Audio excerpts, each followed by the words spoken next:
Если есть далиль, если есть шариатский текст, аят или хадис, то обязательно нужно взять это и оставить все, что противоречит этому доводу.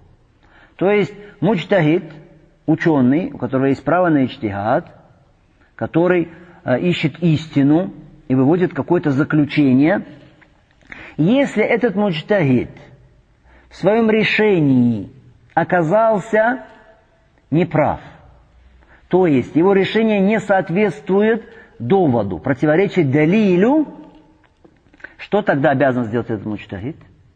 Обязанность этого муджтахида должен принять истину и вернуться к правде. И нельзя ему продолжать оставаться на этом своем ошибочном иджтихаде, то есть на этом своем ошибочном заключении. Точно так же нам, в свою очередь, нельзя следовать за ним в его ошибочном иджтихаде. И имамы, они именно это нам заповедовали. И говорили, что все наши мнения сверяйте с Кораном и Сунной. Это заповедь имамов. Имам Абу Ханифа, рахималлаху тааля, он говорил, смотрите, «Иза джаа аль-хадис, анир расули, саллаллаху алейхи вассалям, фа'аля ра'си валь-айн». Если пришел хадис от посланника Аллаха, саллаллаху алейхи вассалям, тут же принять, говорит он. «Ва иза джаа аль-хадис ан сахабати расулиллахи, саллаллаху алейхи вассалям, фа'аля ра'си валь-айн». Если пришел хадис от сподвижников пророка, алейхиссалату вассалям, тут же принять. «Ва иза джаа аль-хадис ан таби'ин, фанахну риджалухум риджаль». Если сообщение пришло от табиинов, от последователей, то мы люди, и они люди. Хорошо? Говорит Абу Ханифа. То есть он призывает к чему?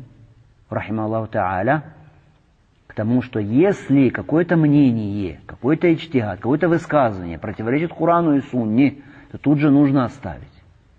Противоречит Корану и Сунне, тут же нужно оставить и взять истину. Это слова имама Абу Ханифа. Имама Абу Ханифа, а этот имам, мы знаем, он из 4 имамов, основоположников наиболее известных мазхабов, да, распространенных сегодня среди ахля сунна. Из имамов это тот имам, который жил раньше всех. Имам Малик, рахимахуллаху тааля, он что говорил? «Куллуна раддун ва мардудун алей, илля сахиба азаль кабр». Каждый из нас опровергает или его опровергают, кроме того, кто лежит в этой могиле. Имел в виду кого? Пророка, алейхиссалату вассалям. Имам Малик, мы знаем, он был имам, который жил где? В Медине. Медина, город хиджры пророка, алейхиссалату вассалям. Так, где мечеть пророка, алейхиссалату вассалям, где погребен пророк, алейхиссалату вассалям. Поэтому Малик сказал именно так: «Илля сахиба азаль кабр», кроме того, который лежит в этой могиле, имея в виду посланника Аллаха, саллаллаху алейхи вассалям. Также говорил, рахимахуллаху тааля, замечательные слова, которые произнес Малик. Он сказал: «Авакулляма джа'ана раджулун адждалу мин раджуль». Неужели каждый раз, если будет приходить к нам какой-то человек, который более искусный в споре, таракна ма назаля би Джибриль аля Мухаммад, мы будем оставлять то, с чем пришел Джибриль к Мухаммаду, чем снизошел Джибриль к Мухаммаду, лиджадали хауля, из-за вот этих вот искусных высказываний тех людей». Это слова имама Малика. То есть неужели из-за того, что появится какой-то человек, который более искусный в споре, ты будешь оставлять из-за его вот этих вот заключений то, с чем пришел Мухаммад, саллаллаху алейхи вассалям? Это слова имама Малика. Также говорил он: «Ла юслиху ахира азиль умма илля ма аслаха ауаля». Привести в порядок, исправить конец этой уммы может только то, что исправило положение начала этой уммы. А что исправило начало этой уммы? Положение привело в порядок начало этой уммы. Что? Аль-Китаб ва-Сунна. Книга Аллаха, Сунна пророка, алейхиссалату вассалям. Это слова имама Малика, рахималлаху тааля. Имам Шафии, рахималлаху тааля, он что говорил? Он говорил: «Аджма аль-муслимуна аля анна ман истабанат лаху суннату расулиллахи саллаллаху алейхи вассалям лам якун лаху ан яд'аха ли каули ахад». Он говорил, мусульмане единодушны в том, что если кому-то стала явной сунна пророка, алейхиссалату вассалям, он не имеет права оставить ее из-за чьего-либо мнения. И говорил также, рахимахуллаху тааля: «Иза халяфа каули кауля расулиллахи саллаллаху алейхи вассалям, фадрибу би каули ардаль хаид». Если мое мнение противоречит словам пророка, алейхиссалату вассалям, Не обращайте на мнение внимания, отбросьте его. Ударьте его о стену.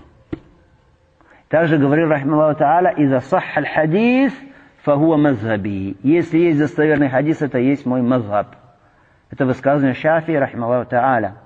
Имам Ахмад, он говорил, «Аджибту ли каумин арафу л-иснад ва сиххатаху язабуна ра'и Суфьян». Я удивляюсь людям, которые знают иснад, цепочку передачи хадиса, и достоверность его, а потом следуют за мнением Суфьяна. Суфьян кто? Суфьян это из табиинов, из последователей известных ученых исламской уммы. Но даже его мнение, оно не берется в расчет и оставляется, если оно противоречит хадису. Поэтому он говорит, я удивляюсь людям, которые знают хадис, его достоверность, и потом следуют за мнением Суфьяна.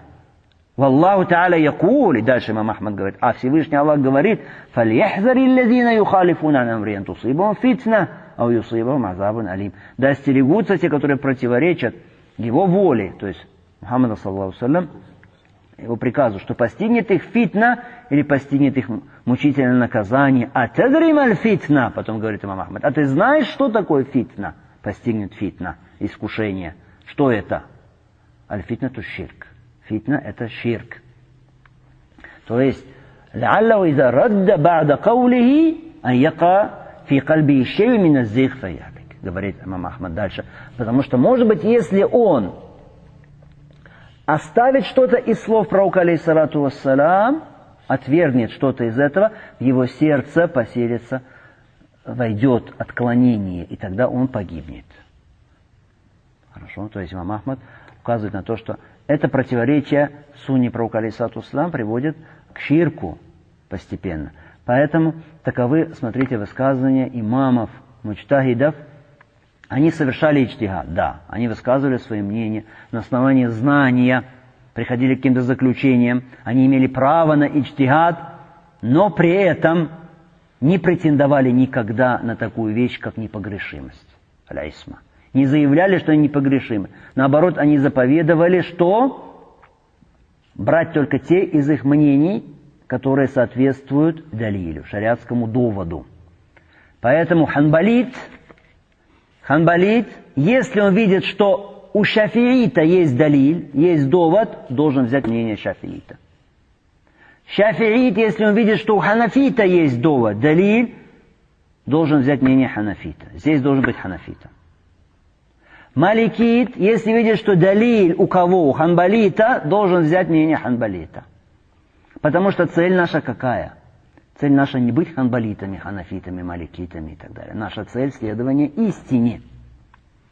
Не является нашей целью мнение того-то, или слова того-то и того-то. Мы не должны быть фанатичными последователями своих имамов. Мы должны быть фанатичными последователями только одного человека. Это Мухаммада, саллаллаху алейхи вассалям. И мы должны быть фанатичными последователями только шариатского довода. Шейх Ислам ибн Теймия, имам Ибн аль-Каййим, имам Мухаммад ибн Абдуль-Ваххаб, все они приказывали это также и говорили, посмотрите, среди мнений ученых, какие есть, и возьмите те из них, на которые есть далиль, на которые есть довод. Об этом много они говорят в своей книге, и высказывания их известны. Таков мазхаб, таков путь аля сунна валь джамаа. Не будь фанатичным приверженцем каких-либо мнений. Но эти слова не означают, что мы отвергаем мазхабы. Мы не отвергаем мазхабы, не оставляем их. Мы извлекаем пользу, какая есть в мазхабах. Фикх имамов, в нем есть огромная польза, мы берем эту пользу, потому что это действительно великое богатство, великая сокровищница, но следуем мы за доводом. То есть мы смотрим, какие есть мнения среди ученых, следуем из этих мнений за какими? За теми, на которые есть довод. У кого из них есть довод, и у кого есть крепкий довод, затем мы исследуем это ваджиб. Это обязательно. Не знаешь довод, спроси ученых. Фасалю аля зикрин кунтум ля та'ламун. Спросите людей поминания, то есть знания, если вы не знаете. То есть ты хочешь, чтобы твоя совесть была спокойна, ты должен спросить.